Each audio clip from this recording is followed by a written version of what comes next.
Buenos días. Como director gerente del Hospital Universitario de Gran Canaria.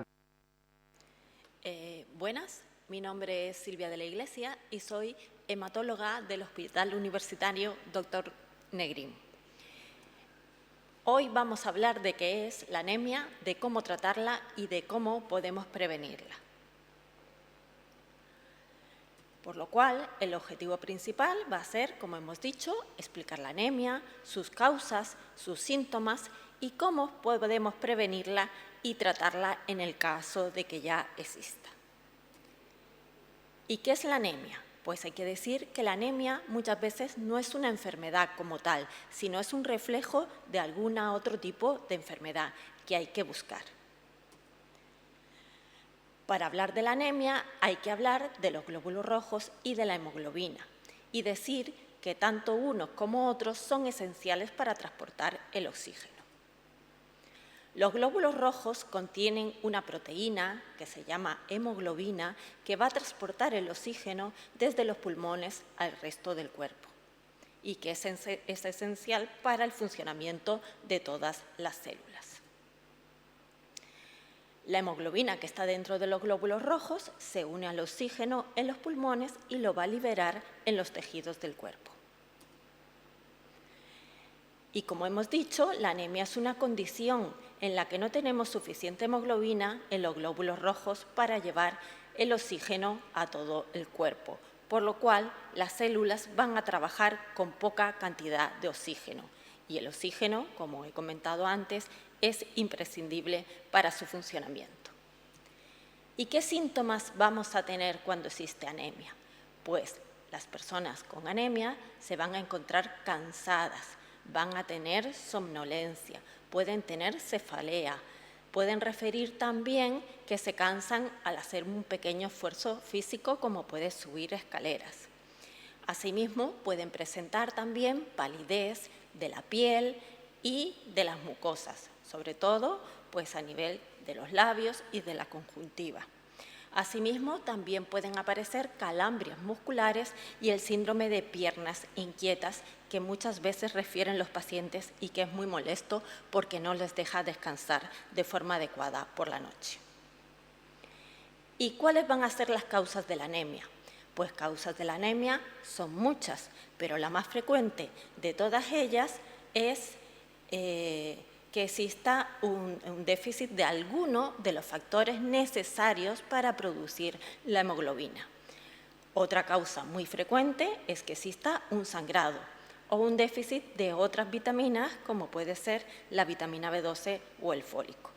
Asimismo, también puede aparecer anemia en el contexto de otras enfermedades sistémicas. Es por lo cual decíamos que cuando nos enfrentamos a un paciente con anemia hay que investigar bien la causa, no solo ponerle el tratamiento, sino ver si hay alguna patología de base. La causa más frecuente de todas, de la anemia, es el déficit de hierro. El déficit de hierro, si se mantiene en el tiempo, va a producir anemia. Puede ser que inicialmente solo tengamos el déficit de hierro, pero sin anemia. ¿Y qué causas pueden producir un déficit de hierro? Pues normalmente una dieta inadecuada. Hay que decir que los alimentos que proporcionan bastante hierro y que ese hierro es fácilmente absorbible es sobre todo las carnes, o sea, el hierro que va unido a las proteínas.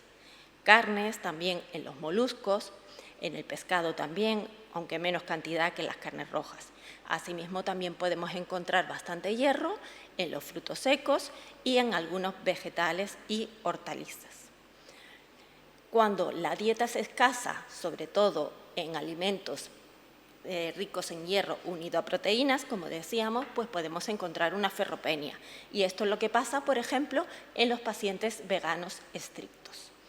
Asimismo, también podemos encontrar un déficit de hierro en momentos en que el cuerpo necesite más cantidad de hierro de la habitual, como puede ser en la adolescencia, cuando existe un crecimiento rápido. También lo podemos encontrar en los recién nacidos prematuros que tienen que aumentar de peso rápidamente y de tamaño. Y, por supuesto, ante un sangrado. Decir que el sangrado como tal puede producir anemia, pero si además ese sangrado es crónico y se mantiene durante el tiempo, también puede producir déficit de hierro y a su vez también anemia, no solo por el propio sangrado, sino también por el déficit de hierro. Respecto a las pérdidas de sangre, que como decíamos pueden causar anemia como tal o anemia por falta de hierro también, ¿cuáles pueden ser las causas? Pues en las mujeres las causas más frecuentes son la causa ginecológica, sobre todo en aquellas mujeres con menstruaciones abundantes o irregulares. Por lo cual, siempre cuando nos venga una paciente con anemia, hay que preguntarle por cómo son sus reglas y recomendarle, por supuesto, que se haga un control por el ginecólogo. Asimismo, podemos tener otro tipo de sangrados a nivel de digestivo, a nivel de hemorroides o de otros aparatos, como puede ser el urinario. Siempre hay que preguntar al paciente si tiene alguno de estos síntomas. E incluso vamos a ir a buscar activamente el que exista sangrado digestivo. ¿Cómo lo vamos a buscar? Pues solicitando una prueba de sangre oculta en heces. ¿Y por qué es importante? Porque no solo nos interesa, como decíamos, tratar la anemia, sino ver si existe una causa.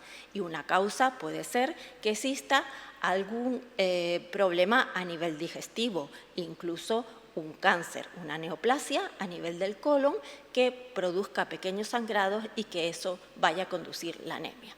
Por lo cual, como decimos, no solo nos interesa estudiar la anemia, sino también ver las posibles causas.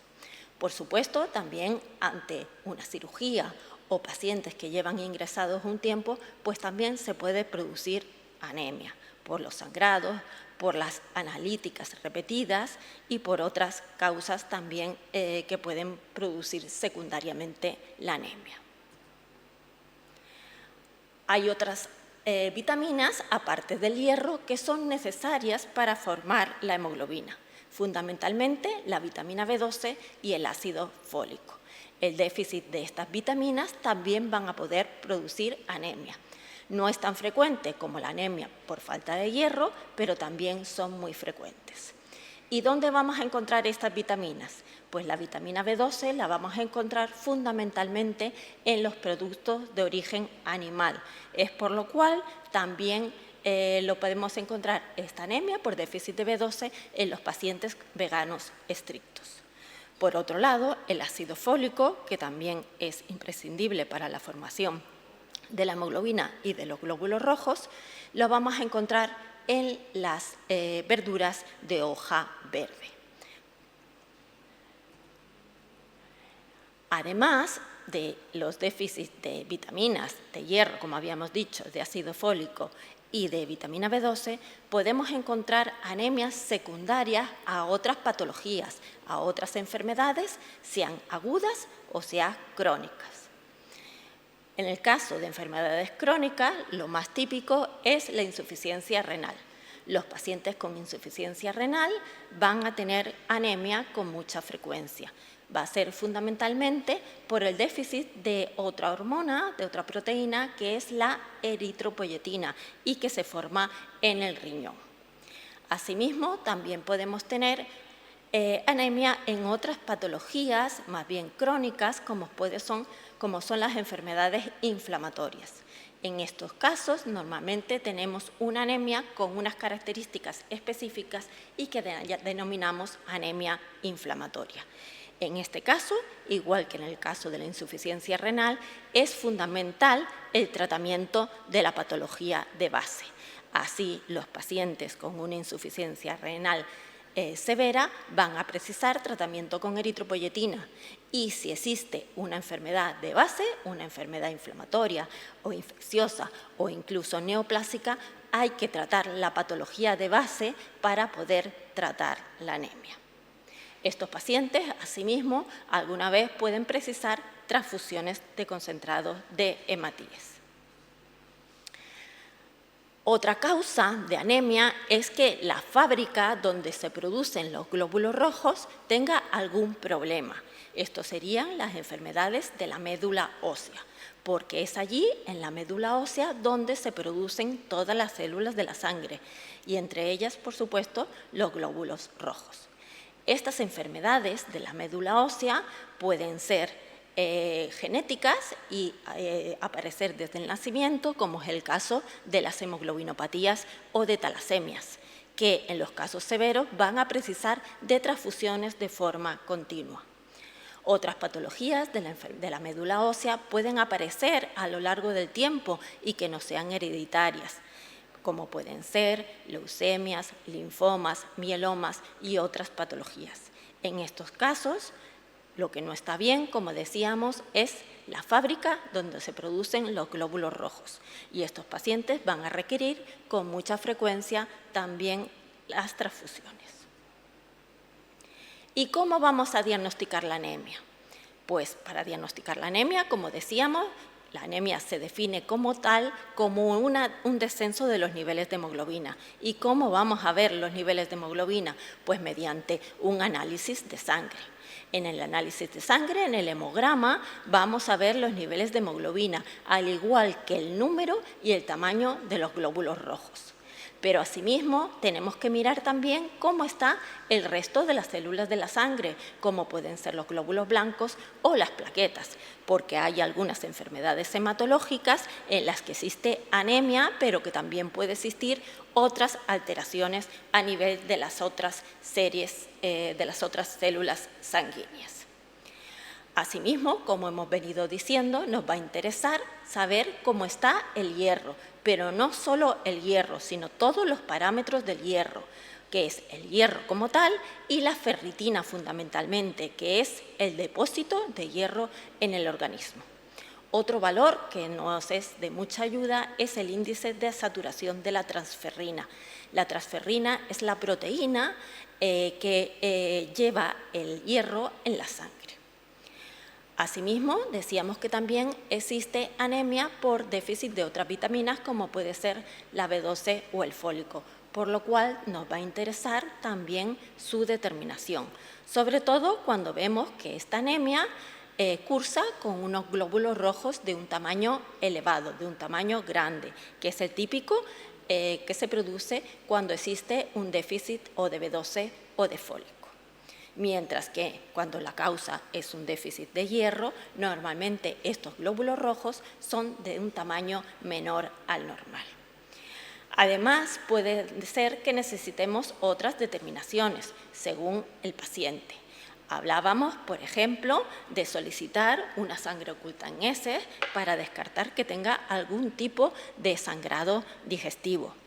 ¿Qué otras pruebas pueden ser también de utilidad? Pues, por ejemplo, la determinación de una creatinina en el caso de que sospechemos de que el paciente tiene una afectación renal, o de unas transaminasas en el caso de que pensemos que el paciente tiene una afectación hepática, dado que, como decíamos antes, cualquier enfermedad sistémica puede producir una anemia. ¿Y cómo vamos a tratar la anemia? Pues para tratar la anemia es fundamental primero saber cuál es la causa y decir que siempre vamos a intentar evitar la transfusión de sangre, de concentrados de hematía. ¿Y por qué vamos a intentar evitarla? Primero, porque puede tener una serie de efectos secundarios. Segundo, porque su efecto es pasajero. Si no tratamos la causa de la anemia, aunque le pongamos una bolsa de sangre al paciente, el paciente va a seguir teniendo el problema que le causa la anemia y va a seguir posteriormente con anemia. Y además, por supuesto, hay que decir que la sangre es un bien escaso. Ustedes saben que siempre existe falta de sangre en nuestros bancos de sangre y de ahí que siempre se intente captar donantes para tener sangre para los momentos que sean necesarios transfundir. Y si hay gente que está escuchando y que sean donantes, les animo a seguir donando sangre, dado que es una labor muy necesaria y que necesitamos sangre en los hospitales. De todas maneras, también nosotros como médicos, como facultativos, debemos intentar ahorrar sangre y solo transfundir, como decíamos, en los casos necesarios. Así, si nosotros vemos que la anemia es por falta de una vitamina, sea hierro, sea B12 o sea fólico, el tratamiento más adecuado va a ser el tratamiento con esas vitaminas. Y, por supuesto, averiguar el por qué tiene ese déficit. Si es un problema de la dieta, como decíamos, si es un problema de sangrado o alguna otra causa. ¿Y cómo vamos a prevenir la anemia? La anemia es muy importante también prevenirla, no solo tratarla cuando aparece. Y fundamentalmente, para prevenir la anemia, lo que se recomienda es una dieta variada, una dieta que aporte la cantidad suficiente de las vitaminas necesarias, que decíamos que es el hierro, la B12 y el fólico. Por lo cual, lo que se aconseja en la actualidad es comer carnes rojas por lo menos un día en semana. No tampoco abusar de las carnes rojas, como ustedes saben, por otra serie de motivos, pero sí un día en semana. Asimismo, la ingesta de otros productos de origen animal, como puede ser otros tipos de carnes que no sean rojas, la leche, huevos y demás. Pero también no olvidar las verduras, los cereales y demás, y tener una dieta adecuada.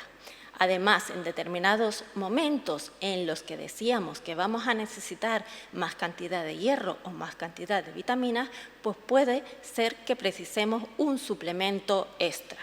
Esto, como decíamos, pues podía pasar en la época del crecimiento, en los recién nacidos prematuros o incluso en los pacientes que en el embarazo también saben que se aporta el ácido fólico e incluso el hierro si vemos que empieza a estar disminuido. También en los donantes habituales de sangre a veces es recomendable también, si vemos que empieza a bajarle un poquito el hierro, pues que refuercen la dieta en hierro o incluso suplementarles un poco.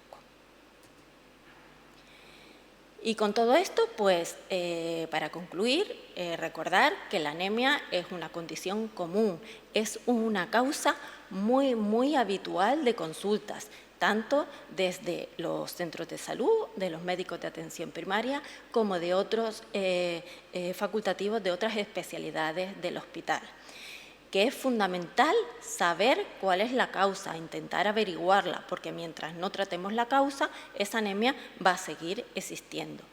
Y, por supuesto, darle un tratamiento adecuado, como decíamos, intentando evitar las transfusiones, sino poner el tratamiento específico en cada caso.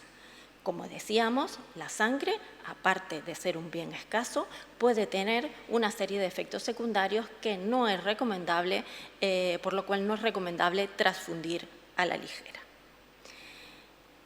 Y con esto quería pasar a las preguntas. No sé si alguien en la audiencia tiene alguna pregunta que quiera realizar.